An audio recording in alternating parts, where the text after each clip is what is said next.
আসসালামু আলাইকুম রহমতুল্লাহ। সুপ্রিয় শিক্ষার্থী বন্ধুরা, তোমাদের প্রত্যেকে গাজী স্টাডি কেয়ারে স্বাগত জানাচ্ছি।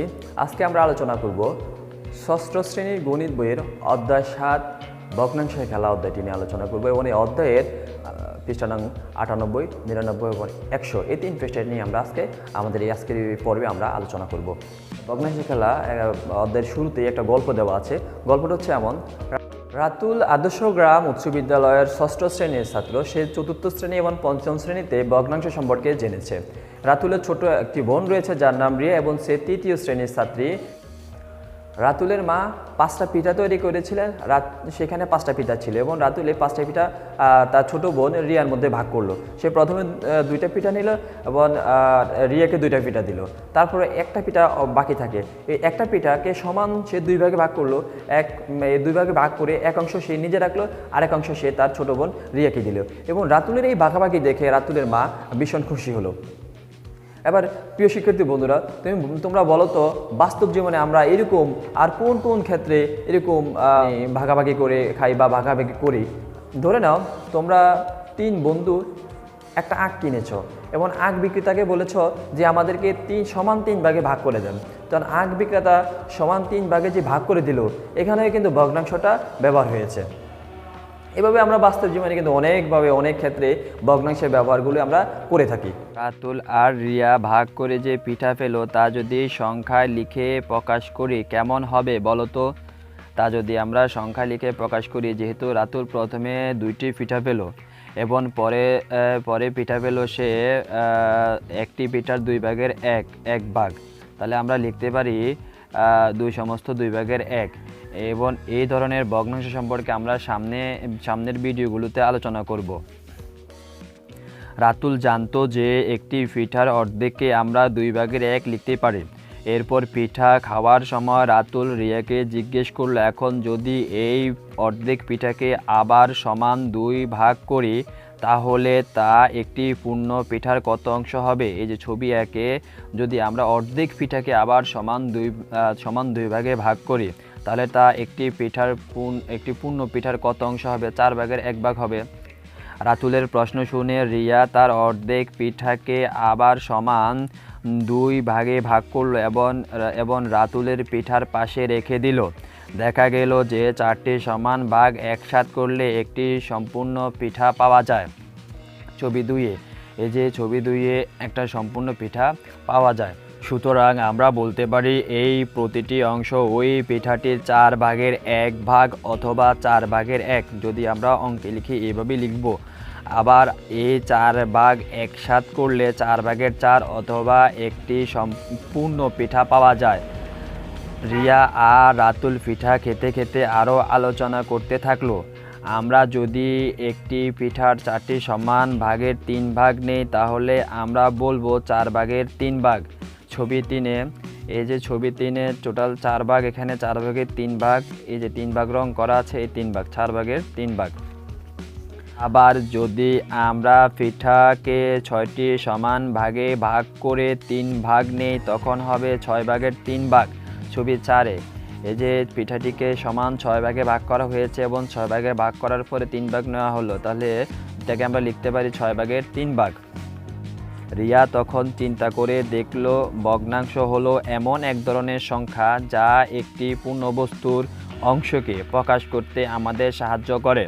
রাতুল খেয়াল করে দেখলো যে ভগ্নাংশে প্রকাশ করার জন্য পূর্ণ বস্তুর অংশগুলোকে সমান ভাগে ভাগ করা হয়। অবশ্যই আমরা ভগ্নাংশে প্রকাশ করার জন্য যে ভাগগুলি করব সমান ভাগে ভাগ করতে হবে। যেমন তারা পিঠাটিকে সমান 2 ভাগে এবং পরে সমান 4 ভাগে ভাগ করেছিল। ভগ্নাংশ এমন একটি সংখ্যা যা একটি পূর্ণ বস্তুর অংশকে বোঝায়। যেমন উপরের ছবি 3-এ, যে এখানে দেখো আমরা ছবি 3-এ কি পেলাম? 4 ভাগের 3 ভাগে, টোটাল 4 ভাগ, 4 ভাগের এই যে 3 ভাগ রং করা যে 3 ভাগ আছে, 4 ভাগের 3 ভাগ আমরা 4 ভাগের 3 ভাগ পেলাম এবং 4 ভাগের 3 ভাগ হলো একটি ভগ্নাংশ যা আমরা বলি 4 ভাগের 3 ভাগ। এখানে 4 হলো পিঠার মোট সমান ভাগ বা অংশের সংখ্যা এবং 3 হলো যে অংশটুকু কেটে নেওয়া হলো। তাহলে আমরা যে পিঠাটিকে 4 ভাগ করলাম, 4 ভাগ হলো যতটুকু আমরা যত ভাগ করি তত থাকবে নিচে, এবং যত ভাগ আমরা নেই সেটা থাকবে আমাদের উপরে। গণিতের ভাষায় 4কে বলা হয় হর এবং 3কে বলা হয় লব। মনে করো তুমি আর তোমার 5 জন বন্ধু মিলে বাজার থেকে তো একই আকারের 3টি তরমুজ কিনলে।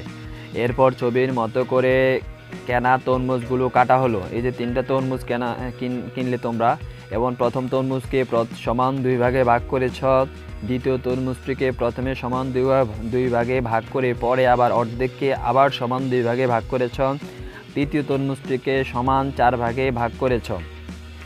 এবার তোমার নাম এবং তোমার 5 জন বন্ধুর নাম লিখো এবং একটি তরমুজকে সম্পূর্ণ বা এক অংশ বিবেচনা করে নিচের ছবিতে কে কত অংশ তরমুজ পেল তা প্রতিটি ঘরে ভগ্নাংশ আকারে লেখো। তোমার নাম রকি, ধরে নেই তোমার নাম হচ্ছে রকি, এবং তুমি তরমুজ পেয়েছ। টোটাল তরমুজকে 2 ভাগে ভাগ করা হয়েছে, তাহলে 2 হবে নিচে, আর তুমি পেয়েছো 2 ভাগের 1 ভাগ, 1 হবে উপরে। এবং তোমার 3 নাম্বার বন্ধুর নাম হচ্ছে জনি। জনি তরমুজ পেয়েছে, টোটাল তরমুজকে 2 ভাগে ভাগ করা হয়েছে, তাহলে 2 ভাগ, এবং সে পেয়েছে 2 ভাগের 1 ভাগ, এই যে 1 অংশ পেয়েছে। তোমার বন্ধু 1-এর নাম ধরে নিলাম সানি, সে তরমুজ পেয়েছে। দেখো এখানে টোটাল তরমুজ এখানে 1 ভাগ, এখানে 3 ভাগ, তাহলে টোটাল 4 ভাগ। 4 ভাগের সে পেয়েছে 1 ভাগ, এবং এখানে আমরা 4 নম্বর বন্ধুর নাম লিখলাম রফিক, সে পেল এখানে টোটাল তরমুজ হলো 4 ভাগ, 4 ভাগের 3 ভাগ। বন্ধু 2-এর নাম জহির। জহির তরমুজ পেয়েছে। দেখো এখানে তরমুজ এখানে হলো 1 অংশ, এখানে 7 অংশ, অর্থাৎ এটাকে সমান 8, মানে 8 ভাগের 1 অংশ। এখানে একটু খেয়াল করো, ভালো করে খেয়াল করলে তোমরা দেখবে। তাহলে এখানে 7 অংশ আছে, এখানে আছে 1 অংশ, টোটাল হলো 8 অংশ। তাহলে 8 লিখবো নিচে, এবং 8 ভাগের জহির পেয়েছে 8 ভাগের 1 অংশ। আমরা বন্ধু 5-এর নাম লিখবো এখানে মিহির। এখানে তোমরা যে বন্ধুর নামগুলি লিখবে, তোমাদের যে বন্ধু আছে ওদের নাম লিখবে। তাহলে তরমুজ পেয়েছে, মিহির তরমুজ পেয়েছে, টোটাল হচ্ছে 8 ভাগ, আর পেয়েছে 8 ভাগের, মিহির পেয়েছে 7 অংশ, 8 ভাগের 7 অংশ।